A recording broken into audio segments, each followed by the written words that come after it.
That's it. I give up. Scott, you beat me. I can't solve FNAF. I can't. But I'm close. So darn close. And this time, I need you guys to come in.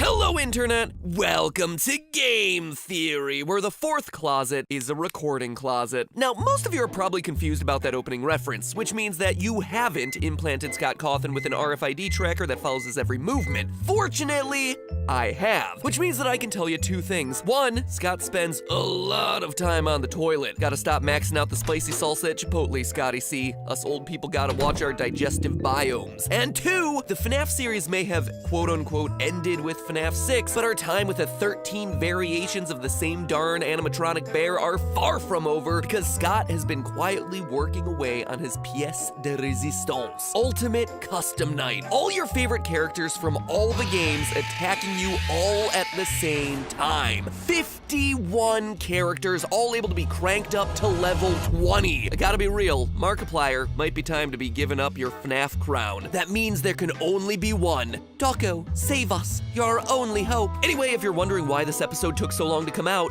that's one of the big reasons why. I was afraid that, like the last custom night, I'd be working on the theory and the DLC would come out with hidden scenes explaining the lore, and then suddenly I'd have to contend with even more purple people puking up robotic spaghetti in the middle of the streets. But based on Scott's playtesting, where right now he's averaging a survival time of 15 seconds, it looks like I may have an opening here.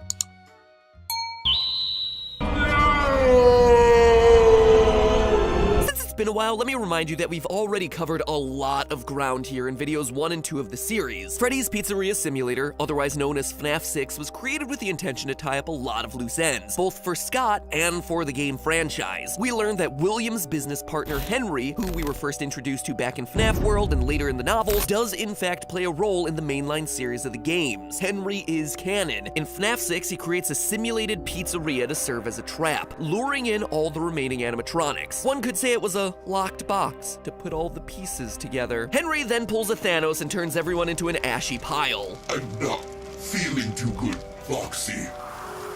Henry's hit list included Springtrap, aka William Afton, aka the metaphorical purple guy, Baby, aka William's daughter Elizabeth, Ennard, aka the combination of Molten Freddy / Ballora / Funtime Foxy, your player character Michael Afton, aka the literal purple guy who puked up robot spaghetti, and the newcomer Lefty, like Wally but with less robot lovey-dovey and more robot stabby-stabby. We learn through the hidden insanity ending and other in-game clues that Lefty is a containment suit, built specifically by Henry to lure and trap the puppet, which is possessed by the spirit of his deceased daughter who remains nameless. The insanity ending also gave us clues as to how the Funtime animatronics function. Unlike the OGs, the Funtimes are heated up and infused with Remnant. It's basically soul juice that's extracted from kidnapped children. But that was all just surface stuff. Through our analysis of the Fruity Maze minigame and clues from FNAF 2, we were able to piece together that this dead dog is probably Mangle, and that this girl becomes one of Afton's early victims. It's clearly not his daughter, notice the eye color, and it's not Henry's daughter, notice the hair color, so it must be one of William Afton's victims. And that's pretty much everything we covered in my last 2 videos. But now it's time to get to the new stuff, starting with this girl. Not only do we know that this is one of William Afton's earliest victims, we also know that her name is Susie and that she goes on to possess Chica. That's right, we can identify her based on this image. If you manage to find all the game's Easter eggs, you unlock the Lore Keeper certificate and a final screen at the end of the game, a hillside filled with gravestones. Graves with a very diverse set of names. 5 in the foreground with 1 name obscured and 1 in the back, with, again, the name hidden from view. Trust me, I tried my best to pull a CSI on that one. Enhance. Enhance again. Enhance a 3rd time.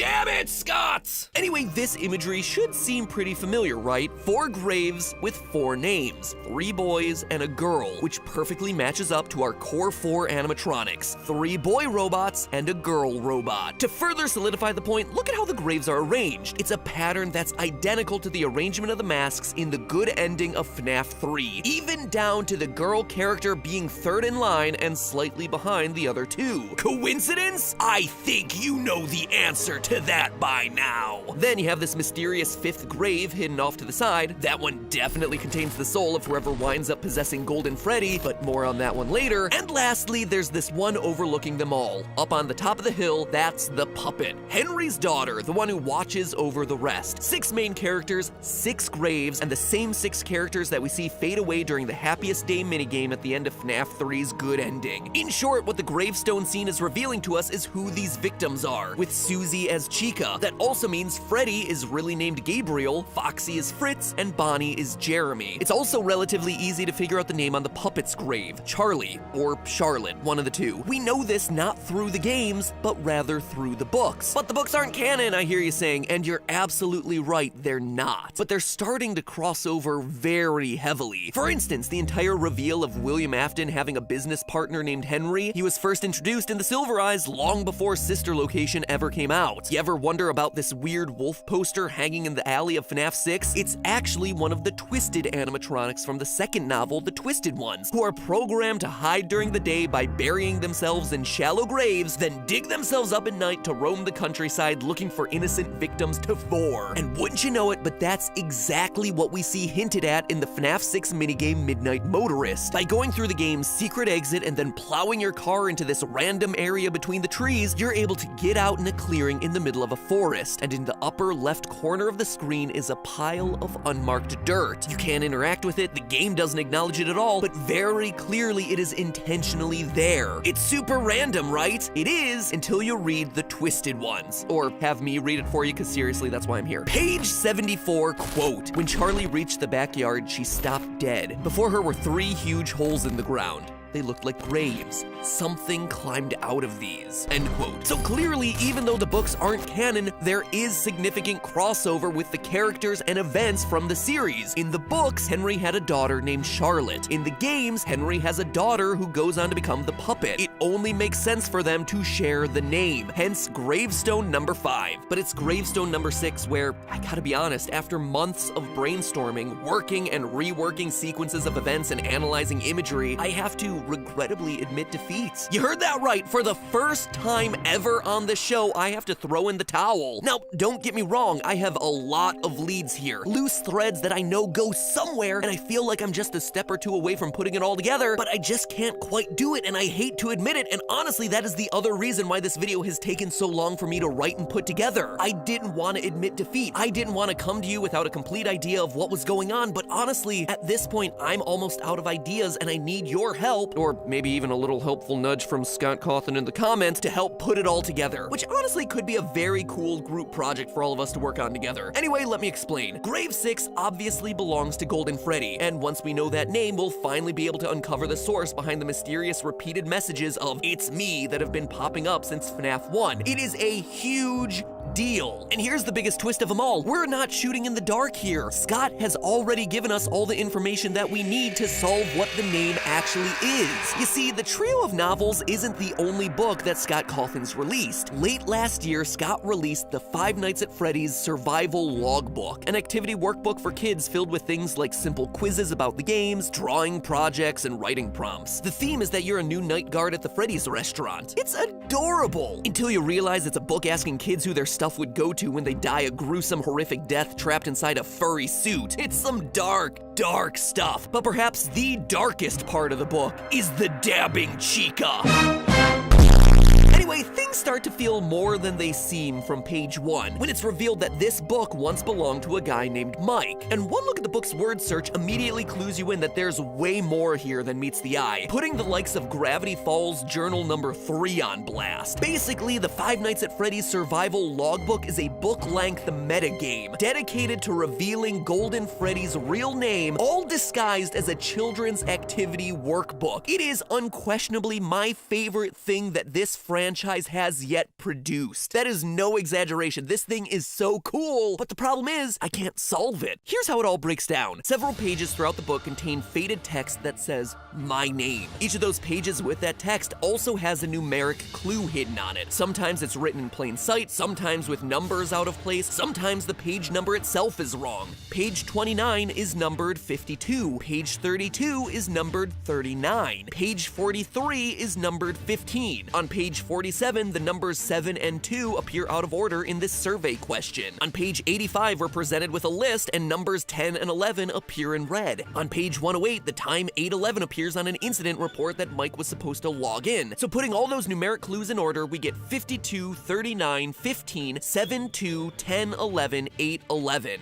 But that's just the beginning. Throughout the book, there are some coupons for Freddy Fazbear's Pizza. On one of those coupons, we see that Mike wrote himself the message, for real value, see page 61. You flip over to page 61 and suddenly you see a finish the comic strip exercise, where in one of the panels, Foxy and Freddy stand in front of a chalkboard with 5 plus 4 written in one part and a 3 written in the bottom right corner. To me, this very clearly tells us that we need to add the two numbers together on each of those 6 pages from earlier to get the real value for that page. 5 plus 2 is 7, 3 plus 9 is 12, 1 plus 5 is 6, 7 plus 2 is 9, 10 plus 11 is 21, and 8 plus 11 is 19. 7, 12, 6, 9, 21, 19, which seems like it's giving us a code to a 6-letter name. But now, what do you do with those numbers? Well, one page in the book contains a giant grid that encourages readers to draw in 8 bits. But if you look closely at the grid's axes are actually numbered, and there are tiny letters in the grid's first few boxes. It seemed to me like this grid was setting up an alphanumeric code where the numbers each get represented by a different letter. Putting 7, 12, 6, 9, 21, and 19 into that, you get Gilpheus. It's clearly not Golden Freddy's real name. But then what about that 3 that's in the bottom right corner of the chalkboard? I tried shifting all the letters and numbers 3 up and 3 down, decoding, recoding, still nothing that would make any sort of sense. But I wasn't admitting defeat yet. The fact that all this is happening on a grid seemed to point to the numbers being decoded using a Visionaire cipher. If you've never encountered these before, well, welcome to the exciting world of cryptography, the art of solving codes. Visionaire ciphers are one of the most famous codes out there. Basically, you need a giant alphabet grid and a keyword. So say I want to encode the word crying child, that's called my plain text, and I want my keyword to be Mike. What I would do is in my alphabet grid, go over to my first letter, the C in crying, and then go down to the row M, the first letter in my keyword Mike. That gives me the letter O. Then I would find where column R for the R in crying intersects with row I for the second letter in Mike to get a Z. That's my second encoded letter. And then keep going with column Y crossing with row K, and on, repeating the keyword over and over until I'm at the end of the phrase. If you've done it correctly, you get the ciphertext or encoded word Ozim Zamlun. Ozim Zamluton. Ozim Zamlutton. Then to decode, you just reverse the process. And that's what I tried, over and over again, on and off again for months, and still nothing. Using those real values of 7, 12, 6, 9, 21, and 19, I tried everything. Different keywords like Mike, Chica, Friday, since it's on the magazine that Foxy's reading, Bonnie, Foxy, doing the process forwards and backwards, trying to shift everything by 3, both before and after the encoding and decoding process, since that's the random number on the chalkboard that has no explanation. I even started reversing the codes I was working with, since the number 3 on the chalkboard could potentially relate to page 3 of the survival guide, which specifically says take a moment for self-reflection. So that's what I did. I reflected the numbers before coding, after coding, reversing the alphabet, still nothing. If you think that's a lot, I still wasn't done, because there are other oddities in this book. For unknown reasons, Mike has made red ink tally marks throughout it. On page 9, they're 5. On page 19, there are 10. On page 31, there are 14, but they're in 2 groups, a 5 and a 9. On page 36, there are 5. On page 100, there are again 5. No explanation, no nothing. But they can't just be random tally marks, right? right? They seem important, and they seem especially important because there are 6 tally hints, just like the 6 real values that we found hidden throughout the book earlier. So I've tried shifting the individual letters off of those tally marks. Nothing. Tried shifting the letters off the tallies, then shifting the results by that 3 that's on that chalkboard. Nothing. Added the tallies, then reversed. Nothing. And on and on and on. Hopefully this all gives you an idea of what I do for some of these theories, taking weeks just to brainstorm new ways to attack the problem, but this time I'm coming up empty-handed. I still have nothing. None of my attempts have yielded anything like a real word or a name. It feels like I'm right there, like the solution is right in front of me, but I just can't quite grasp it. And this is where I have to raise the white flag. I don't know what to do. I need your help, or else I need Scott to give us some clues or something, because I am stumped. I feel like I've tried everything, and very clearly this is the way that Scott intends to reveal Golden Freddy's name. But without all of us working to solve it, that name will forever remain in mystery. And this is only the beginning. The survival guide is simultaneously the most important, most revealing, and most frustrating piece of evidence to be thrown into this franchise. Yes, the Golden Freddy puzzle is a huge part of that, but there's more. So much more. This book confirms so many assumptions about this series and unveils so many more mysteries than we ever thought possible. And the Golden Freddy mystery is just a small piece of that. The rest all relate to Michael Afton. But all of that will have to be in just a few days. Don't worry, I'm not gonna make you wait months. So make sure you jump scare that subscribe button to ensure that you're here next week for what I guarantee is the most earth-shattering FNAF game theory since, I don't even know, FNAF 2? The things that we're covering next time completely upend a lot of what we thought we knew about this franchise, so get ready for a long one. And in the meantime, remember, that's just a theory. A game theory. Thanks for simultaneously staying patient for the release of this episode, as well as stomaching another multi-part FNAF episode. When you see next week's video, you'll understand why it had to be that way. Subscribe. Watch the past FNAF episodes. Subscribe. Scott, you're causing me severe head injuries. Subscribe and make my pain worth it.